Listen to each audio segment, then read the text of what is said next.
Night off. Vella Lavella. 3 rickety PT boats slip out of the dark and into history wooden hulls, roaring engines, and 12 men who dared to make the night theirs.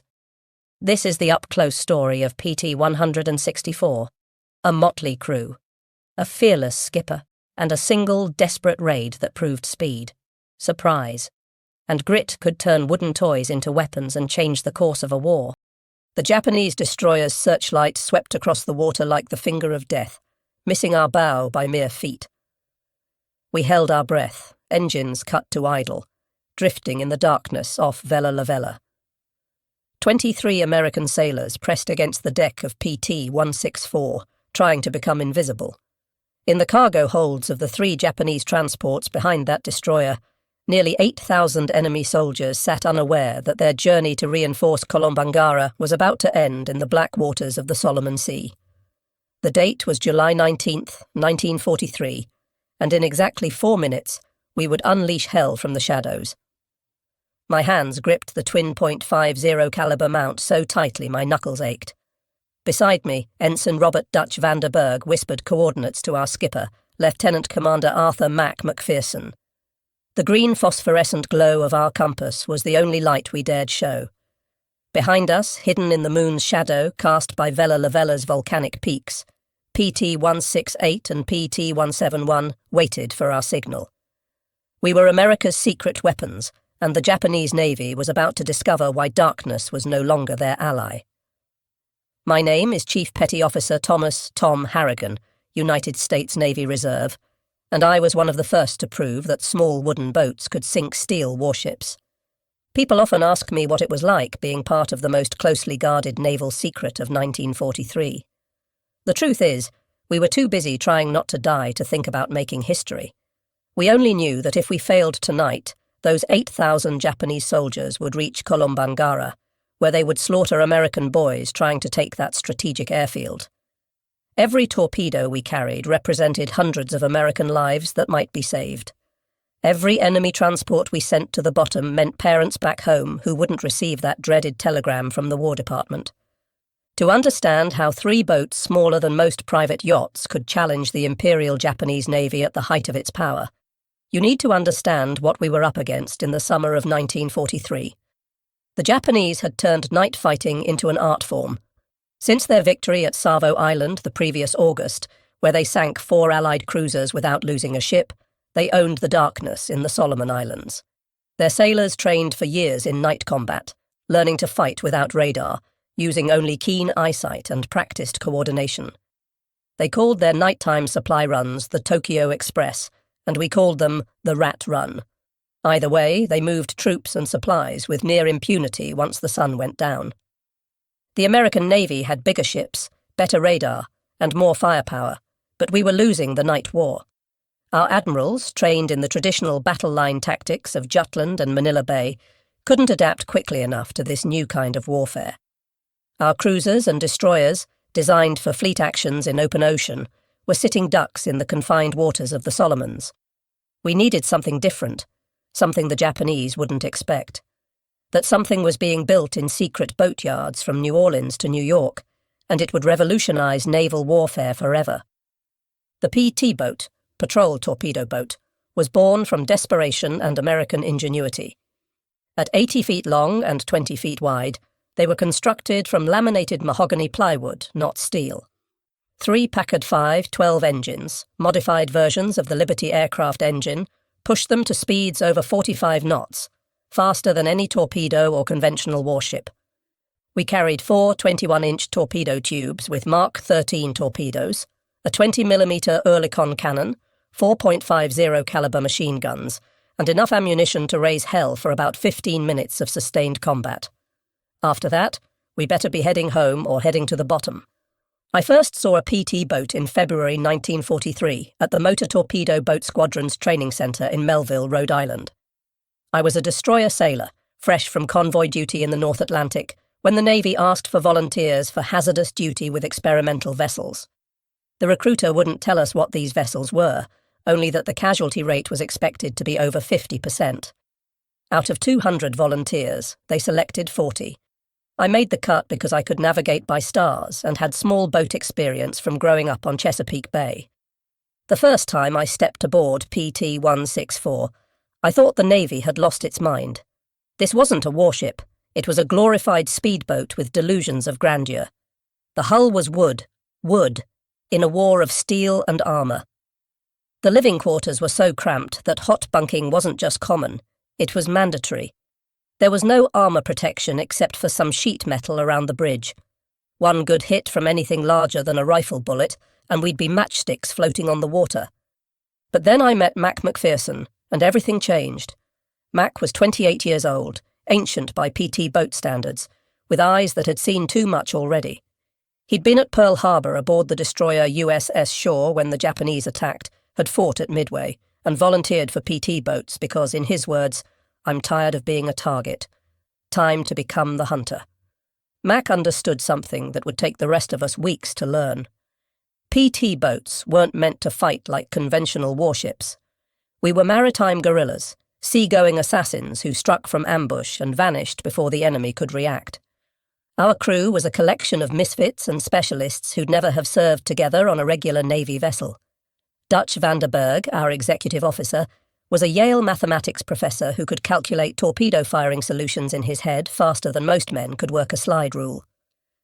Chief Motor Machinist's mate Carlos Charlie Mendoza had been building racing engines in Los Angeles before the war and could make our temperamental Packards purr like kittens or roar like lions, depending on what we needed. Radio man second class. William Sparks Patterson came from the submarine service, where he'd learned to operate radios in absolute silence. Our torpedo man, gunner's mate first class Patrick Paddy O'Brien, was an artist with those mechanical fish. Each Mark 13 torpedo weighed 2,200 pounds and cost as much as a house back home. Paddy treated them better than most men treated their wives, constantly adjusting, cleaning and sweet-talking them. "These beauties," he'd say while polishing the bronze propellers, "are the only reason the Japs will take us seriously. One shot, one kill, or we're just expensive target practice." The rest of our 12-man crew included 2 more gunners, an engineer, a cook who doubled as a medic, and 3 seamen who did everything else. We were blacks and whites, city boys and farm kids, high school dropouts and college graduates, united by one simple fact. We were all volunteers who'd signed up, knowing we probably wouldn't survive the war. Training at Melville was brutal and unforgiving. The Navy had learned from early PT boat losses that enthusiasm wasn't enough. We needed to be faster, smarter, and more vicious than anything the Japanese could throw at us. We practiced high-speed attacks until we could launch torpedoes accurately, while bouncing across waves at 40 knots. We learned to navigate by sound and instinct when tropical squalls reduced visibility to 0. Most importantly, we learned to think like pirates rather than sailors. Commander James Wild Jim Patterson, who ran the training program, had survived the Philippines campaign and escaped Corregidor on one of the last PT boats out.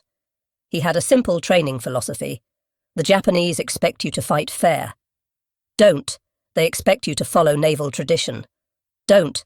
They expect you to be afraid of the dark. Make them afraid instead. He taught us that our greatest weapons weren't our torpedoes, but surprise, speed, and sheer audacity.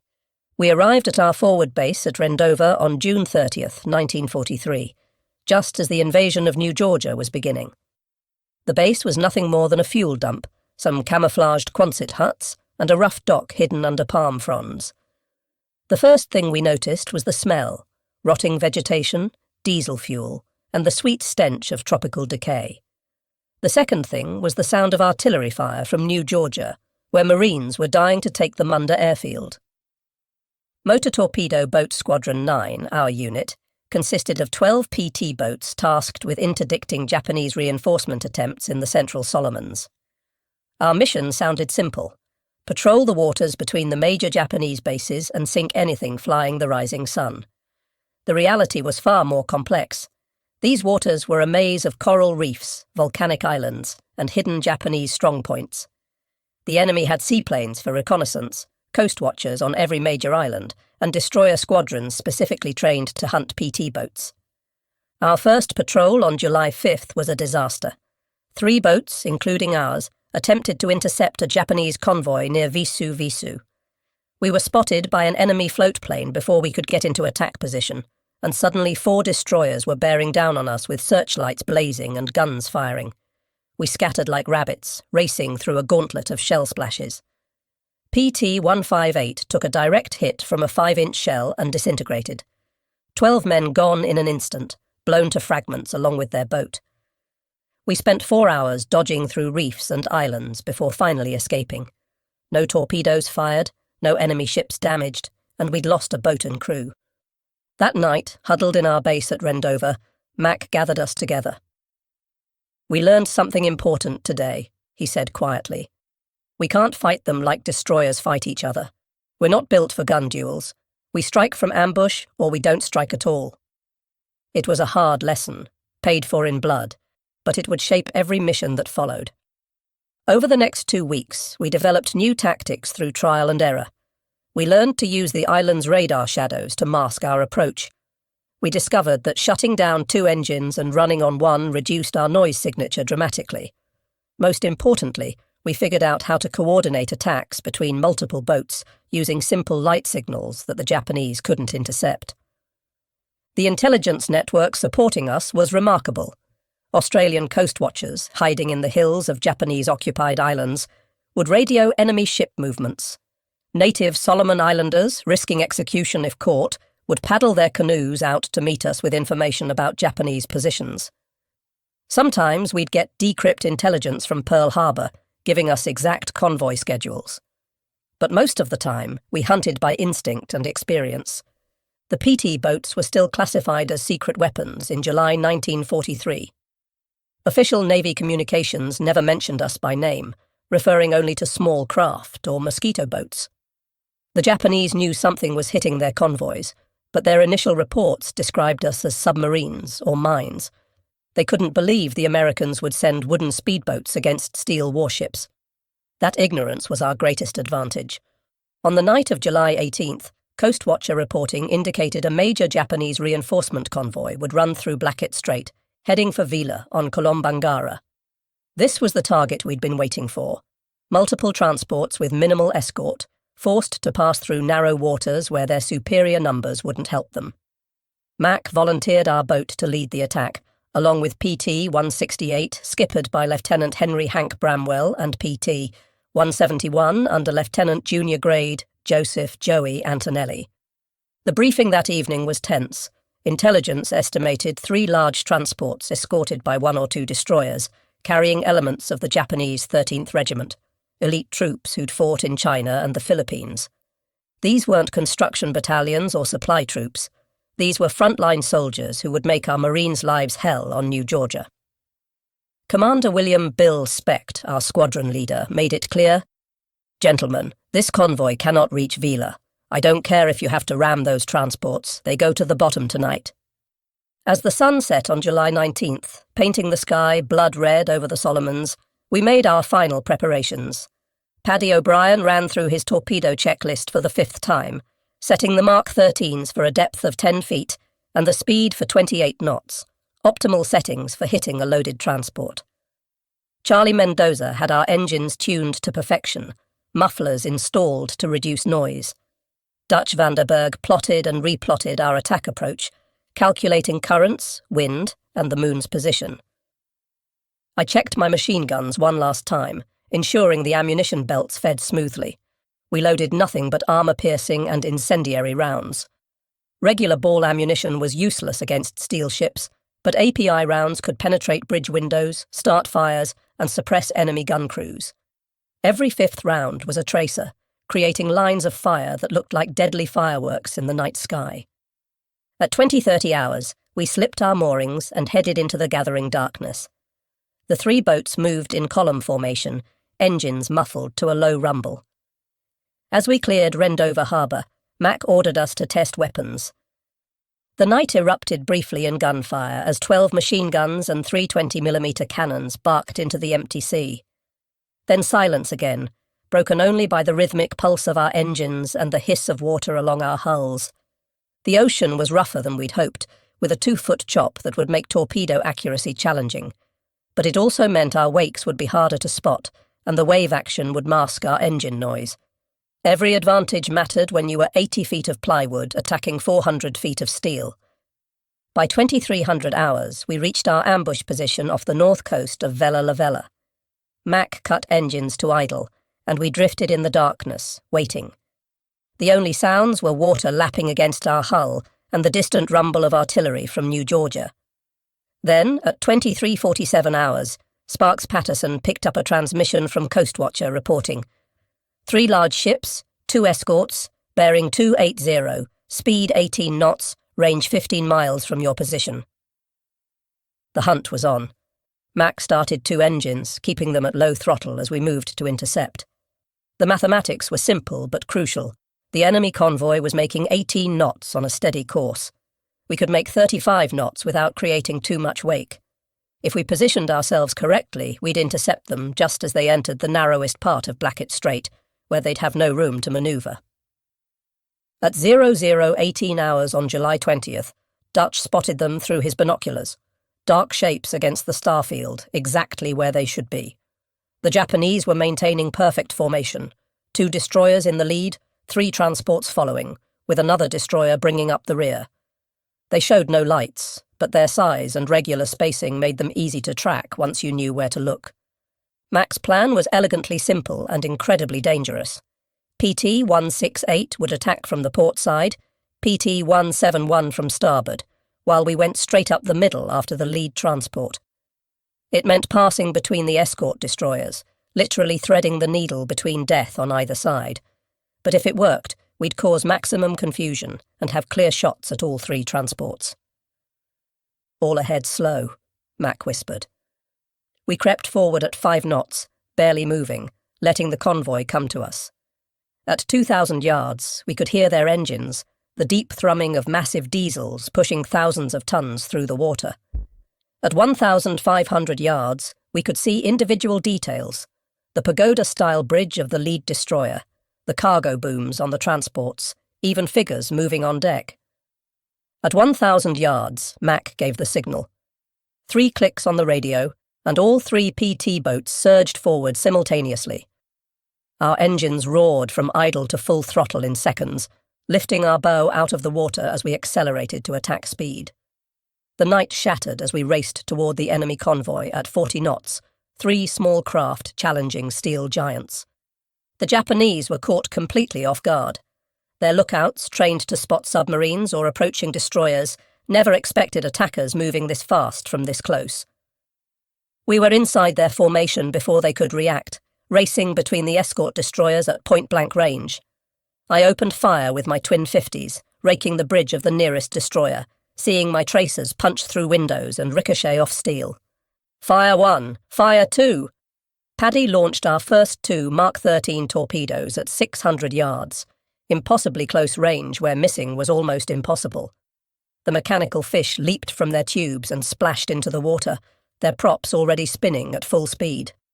Twin wakes of phosphorescent bubbles streaked toward the lead transport, a converted passenger liner carrying over 3,000 Japanese soldiers. The destroyer to our starboard finally reacted, swinging its searchlight toward us. The brilliant white beam found us instantly, blinding in its intensity. Immediately, their 25mm anti-aircraft guns opened fire, green tracers reaching out for us like deadly fingers. Shells splashed around us, so close that spray soaked everyone on deck. Then our torpedoes hit. The first struck the transport just aft of the bridge with a thunderous explosion that lit up the night like lightning. The second hit amidships, breaking the ship's back instantly. The 8,000-ton vessel lifted partially out of the water, then split in half, both sections immediately beginning to sink. Through the searchlight glare and gunfire, we could see hundreds of Japanese soldiers spilling into the water, their screams audible even over our engines. PT-168 struck next, both Mark 13 torpedoes slamming into the second transport. That ship, loaded with ammunition and fuel for the Villa garrison, exploded like a volcano. The blast was so powerful it knocked me off my feet, and a wave of superheated air washed over our boat. Flaming debris rained down around us, starting small fires on our wooden deck that we frantically stomped out. The Japanese destroyers were responding now, but they faced an impossible problem. We were too close for their main guns to depress low enough to hit us, and we were mixed in with their own transports, making it dangerous for them to fire. Their solution was to try ramming us, using their superior size to simply run us down. The nearest destroyer turned hard toward us, its knife-edge bow aimed directly at our beam. At the combined closure speed, we had maybe 10 seconds before impact. Mac threw the wheel hard right and pushed the throttles past their stops. Our engines screamed in protest, but we pivoted like a ballet dancer, missing the destroyer's bow by less than 10 feet. As we passed, I emptied a full belt of ammunition into their bridge at point-blank range, seeing sparks fly as bullets struck home. PT-171 wasn't as lucky. Joey Antonelli had lined up perfect shots on the third transport, but a Japanese destroyer caught them with searchlights before they could fire. The enemy's 25mm cannons found their mark, stitching a line of holes across PT-171's bow. One shell hit a torpedo, but miraculously it didn't detonate. The warhead needed to be armed by spinning in water before it would explode. Still, Joey had to abort his attack run and flee, streaming smoke and taking on water. We came around for another pass, but the element of surprise was gone. Every searchlight in the Japanese convoy was now sweeping the water, and guns of every caliber were firing in all directions. The water around us was torn by so many shell splashes it looked like a rainstorm. Worse, the Japanese had finally gotten their 5-inch guns into action, and those could blow us to splinters with a single hit. "Launch remaining fish and get us out of here," Mac shouted over the din. Paddy fired our last 2 Mark 13 torpedoes at the remaining transport, but the ship's captain saw them coming and managed to comb the wakes, turning parallel so both torpedoes passed harmlessly along his sides. Then we were running, all 3 engines at maximum power, weaving between shell splashes as we fled into the darkness. Behind us, the battle continued to rage. PT-168, despite taking several hits, managed to put 1 more torpedo into the already sinking second transport. The ammunition ship's death throes illuminated the entire strait, secondary explosions rippling through her hull as she went down. 2 of the 3 transports were gone, taking nearly 6,000 Japanese soldiers with them. The third transport and the destroyers were undamaged but thoroughly shaken. We regrouped 5 miles south of the engagement area, all 3 boats battered but still afloat. PT-171 was in the worst shape, with multiple holes at the waterline and 1 engine out. We came alongside and helped transfer wounded crew members while our carpenter's mates worked frantically to plug holes with everything from mattresses to life jackets. PT-168 had lost her radio antenna and taken shrapnel damage throughout her superstructure, but remained combat-capable. Our boat had somehow escaped with minimal damage, some shrapnel holes, a burned-out gun barrel from overheating, and scorch marks from near misses. But we were alive, and we'd accomplished our mission. 2 transports definitely sunk, thousands of enemy soldiers killed, and the Japanese reinforcement schedule disrupted. The surviving transport, rather than continue to Vella, reversed course and headed back to Rabaul. The journey back to base was tense. Japanese float planes were up at first light, searching for us.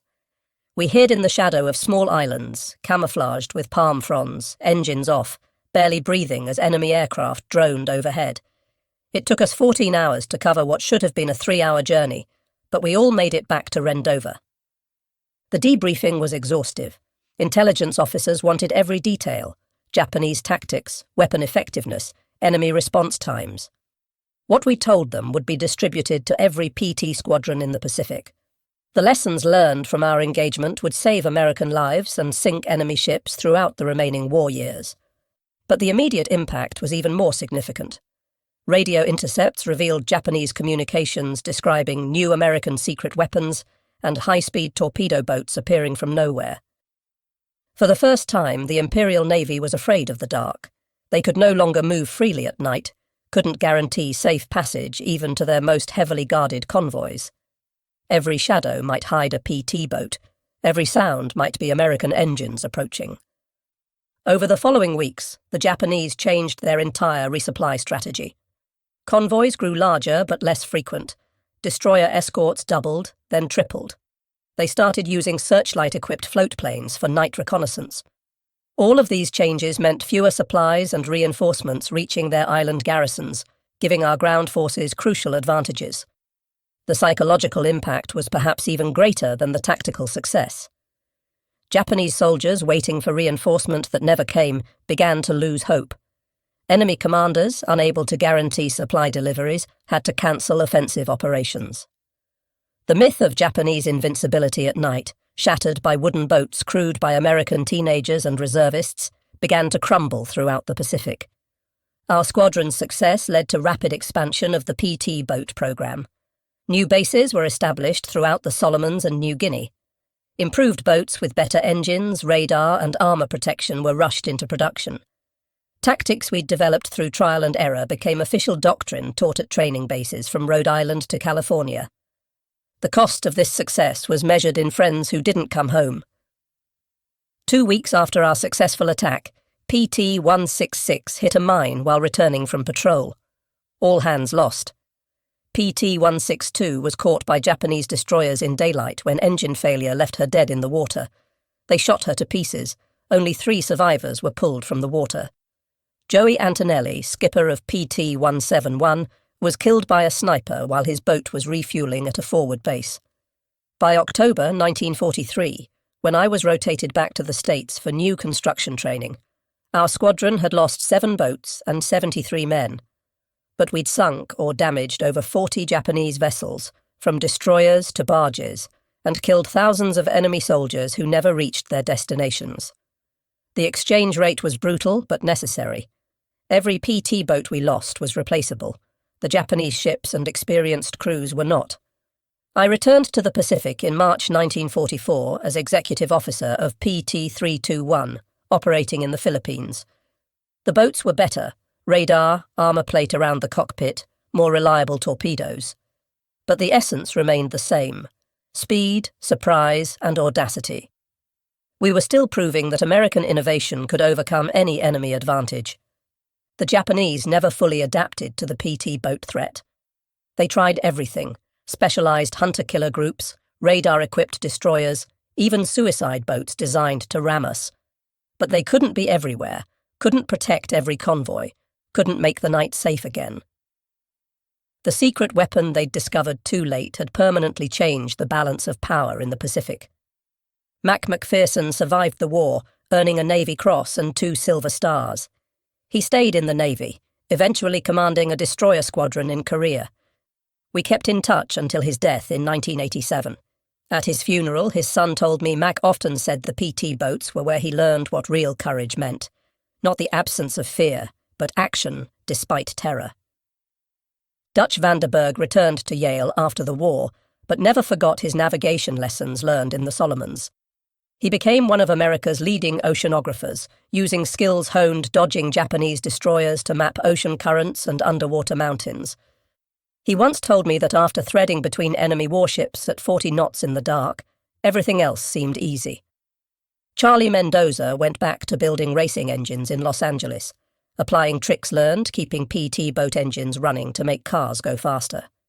His garage became legendary among hot rodders, with a sign that read, "Speed Shop, we made PT boats fly." He'd tell customers that if he could make 4,500 horsepower push 50 tons at 45 knots, he could make anything go fast. Paddy O'Brien stayed in the Navy, becoming one of the service's leading torpedo experts. He wrote the manual on Mark 13 torpedo maintenance that was used until the 1970s, but he never forgot those torpedoes we fired that night off Vella Lavella. "Those were my fish that sank those transports," he'd say with pride. 2 shots, 2 hits, 6,000 Japanese who never made it to kill Americans. The PT boat story is often overshadowed by the bigger battles of World War II, Midway, Guadalcanal, Leyte Gulf. But for those of us who served on these tiny wooden warriors, we knew we'd been part of something revolutionary. We'd proven that technology and courage could overcome tradition and size. We'd shown that American sailors, many of whom had never seen the ocean before Pearl Harbor, could outfight the best navy in the world at their own game. The secret of our success wasn't really the boats themselves, though they were marvels of engineering. It wasn't our torpedoes, though when they worked, they were devastating.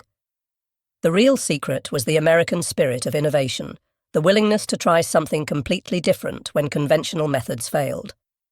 While our admirals initially dismissed PT boats as toys, junior officers and enlisted men proved that toys with teeth could change the course of a war. Every time I read about modern naval warfare, missile boats, stealth technology, asymmetric warfare, I see the legacy of those PT boats. We proved that naval combat didn't have to be about battleships slugging it out at 20,000 yards. It could be about speed and stealth, about hitting where the enemy didn't expect and disappearing before they could respond. Every fast attack craft in today's Navy carries DNA from those plywood speedboats that terrorized the Japanese Navy. The Japanese phrase that entered their naval vocabulary in 1943 was simply mosquito boat terror, a fear that spread throughout their fleet. Post-war interviews with Japanese naval officers revealed that PT boats caused disruption far beyond our actual numbers. They had to assume we were everywhere, had to plan for attacks that might never come, had to waste resources defending against threats that might be shadows. Admiral Tanaka Raizo, who commanded many of the Tokyo Express runs, wrote after the war, "The American PT boats were our worst nightmare. Submarines we could hunt with depth charges. Aircraft we could see coming. But these devil boats appeared from nowhere, struck like cobras, and vanished into the night. They made us afraid of our own element, the darkness we had once ruled." That fear, that uncertainty we created, was worth more than any number of ships sunk. It represented the turning point when the Imperial Japanese Navy, which had dominated the Pacific since Pearl Harbor, began to doubt itself. When sailors who had trained their entire lives for night combat started fearing shadows, the psychological battle was already won. The technical evolution of PT boats during the war was remarkable. The early boats like ours were essentially peacetime designs pressed into combat service. By 1945, PT boats carried radar, rockets, advanced torpedoes, and even primitive guided missiles. But the core concept never changed: small, fast, deadly, and crewed by volunteers willing to take insane risks for their country. One story that captures the PT boat spirit happened in October 1944 during the Battle of Leyte Gulf. A squadron of PT boats, hopelessly outgunned, attacked the Japanese battleship Yamato, the largest warship ever built. Their torpedoes couldn't even penetrate Yamato's armor belt, but they attacked anyway, forcing the massive battleship to take evasive action and buying time for American escort carriers to escape. Small boats didn't sink the giant that day, but their courage saved American lives. The PT boat bases themselves became legends. Rendova, Tulagi, Mios Woendi, exotic names that meant mosquitoes, malaria, and midnight missions. These weren't Pearl Harbor or San Diego with their officers' clubs and clean sheets. These were muddy hellholes where we lived on Spam and cigarettes, where mail took months to arrive, where the only entertainment was poker and rumors. But morale remained high because we knew we were making a difference. The natives of the Solomon Islands deserve special recognition. They risked everything to help us, guiding us through reefs, rescuing downed airmen and shipwrecked sailors, providing intelligence on Japanese movements. Many were executed when caught helping Americans. Their courage and sacrifice were essential to our success. Without their help, we would have been blind and lost in those island mazes. The coast watchers, those lonely volunteers hiding on Japanese-occupied islands with radios and binoculars, were our guardian angels. They'd report 40 bombers heading your way, or destroyer squadron moving south at high speed. Many times, their warnings saved our bases from surprise attack or helped us position for perfect ambush. We never met most of them, but we owed them our lives. One technological advancement that revolutionized PT boat operations was radar. The first sets were so primitive they could barely distinguish between an island and a ship, but by late 1944, we could track targets in complete darkness and fog. The Japanese, who had relied on superior night vision and training, suddenly found themselves at a disadvantage. We could see them before they could see us, the ultimate advantage in night combat. The evolution of our tactics was constant. We learned to use aluminum foil strips to confuse Japanese radar. We developed wolf pack tactics, coordinating attacks by multiple boats from different directions. We figured out how to use shore batteries as diversions, getting the enemy to reveal their positions by firing at fake targets while we manoeuvred for the real attack. The most dangerous missions were the ones nobody heard about, inserting coast watchers behind enemy lines, evacuating trapped Marines from surrounded beaches, running ammunition to isolated outposts under enemy fire. These weren't glamorous torpedo attacks, but grinding, dangerous work that saved countless lives. We became the Navy's Swiss Army knife, used for any job too dangerous or too crazy for conventional vessels. Personal relationships on PT boats were unique in the military. On a destroyer with 300 men, you might not know everyone's name. On a PT boat with 12 men, you knew everything: who snored, who had nightmares, who got seasick, who could be counted on when things went to hell. That intimacy created bonds that lasted lifetimes. My PT boat reunions, decades after the war, felt like family gatherings because that's what we were, a family forged in combat. The food on PT boats deserves its own mention, or perhaps complaint. We lived on K rations, spam, powdered eggs, and whatever we could trade from larger ships. Fresh water was precious, rationed for drinking only. We washed in seawater, which left salt crystals that chafed and burned. Coffee, black and strong enough to float a wrench, was our lifeblood. Some crews became creative, fishing with hand grenades or trading torpedo alcohol to base personnel for real food. Maintenance was constant and critical. Salt water corroded everything, tropical heat rotted wood and fabric, and high-speed operations stressed every component to its limits. We spent more time maintaining our boats than fighting in them. Every man became a mechanic, carpenter, and electrician by necessity. A PT boat with engine failure in enemy waters was a death trap, so we treated maintenance like a religion. The weather in the Solomons was our constant enemy. Tropical squalls could appear from nowhere, turning calm seas into mountains of water. Lightning strikes could fry our radios and electrical systems. The heat and humidity were so oppressive that men would pass out at their posts. But bad weather was also our friend, hiding us from enemy aircraft and making our small boats harder to spot among the wind-driven waves. Navigation in those waters required skills they never taught at Annapolis. Charts were often wrong, based on surveys from the 1800s. Coral reefs could appear overnight after storms. We learned to read watercolour and wave patterns, to smell land before seeing it, to navigate by instinct when instruments failed. Every successful patrol added to our mental maps of those deadly waters. The Japanese response to PT boats evolved throughout the war. They developed special shallow-draft destroyers specifically to hunt us. They created coordinated search patterns using float planes and destroyers together. They even tried using captured PT boats as decoys. But for every countermeasure they developed, we developed countermeasures. It became a deadly game of chess played at 40 knots in the dark. One aspect rarely discussed was the psychological toll. Living constantly on edge, knowing that any patrol could be your last, watching friends die in horrific ways, it marked us all. Some men cracked, requesting transfers even though it meant being labelled cowards.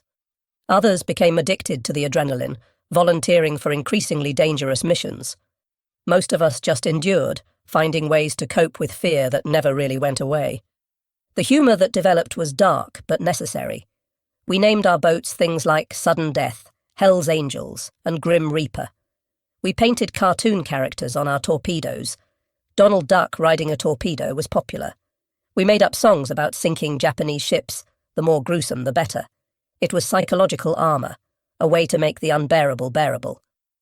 The impact of PT boats extended beyond the Pacific. When the Normandy invasion was planned, PT boats were included to protect the fleet from German E-boats. The lessons learned in the Solomons were applied in the Mediterranean, the English Channel, and even the rivers of Europe. American PT boat doctrine influenced naval thinking worldwide, inspiring similar programs in dozens of navies. Looking back now, decades later, I'm amazed we survived. We were mostly kids, playing with deadly toys in a war that killed millions. We made mistakes that should have killed us, took risks that make me shudder in retrospect. But we also accomplished something remarkable. We took an untested concept and turned it into a war-winning weapon. We proved that American innovation and courage could overcome any obstacle. The legacy of PT boats lives on in today's Navy. Every fast attack craft, every special operations boat, every vessel designed to strike quickly and disappear carries the DNA of those original mosquito boats. The sailors who crew them probably don't know about nights off Vella Lavella or the terror we brought to Japanese convoys, but they're our spiritual descendants, carrying on the tradition of speed, surprise, and audacity. When people ask me if I'm proud of my service, I tell them about that night of July 20th, 1943. 3 small wooden boats attacked a major enemy convoy and sent thousands of Japanese soldiers to the bottom. We emerged from darkness, just as our title suggests, and disappeared before the enemy could respond. We were America's secret weapon, and we changed the course of the Pacific War. The Japanese were stunned, not just by our boats, but by what they represented: American willingness to innovate, to take risks, to challenge conventional wisdom. They had studied our Navy for decades, knew our battleships and carriers, our traditions and tactics. But they never imagined we'd send wooden speedboats armed with torpedoes to challenge their steel warships. That failure of imagination cost them dearly. In the end, the story of PT boats is a uniquely American story. We took a British concept, powered it with Packard engines designed for aircraft, armed it with torpedoes originally designed for destroyers, and crewed it with civilians who'd never seen the ocean before Pearl Harbor. It shouldn't have worked, but it did, because we made it work through sheer determination and ingenuity. The last operational PT boat was retired in 1959, replaced by newer, faster, more capable vessels. But for those of us who served on them in World War II, they'll always be the boats that won the war in the Pacific. We proved that size doesn't determine victory, that courage matters more than armour, and that American sailors in wooden boats could defeat anyone, anywhere, anytime. As I finish this account, sitting in my study, surrounded by faded photographs and yellowed newspaper clippings, I can still hear those Packard engines roaring in the night. I can still feel the spray of Solomon seawater on my face, still smell the cordite and diesel fumes. Most of all, I can still feel the pride of being part of something revolutionary, something that changed naval warfare forever. We were boys who became men in those wooden boats, fighting a war we didn't start, but were determined to finish. We attacked from darkness because that's where we were strongest, where our speed and surprise gave us the advantage. The Japanese learned to fear the darkness they once owned, learned that American ingenuity could turn any disadvantage into an advantage.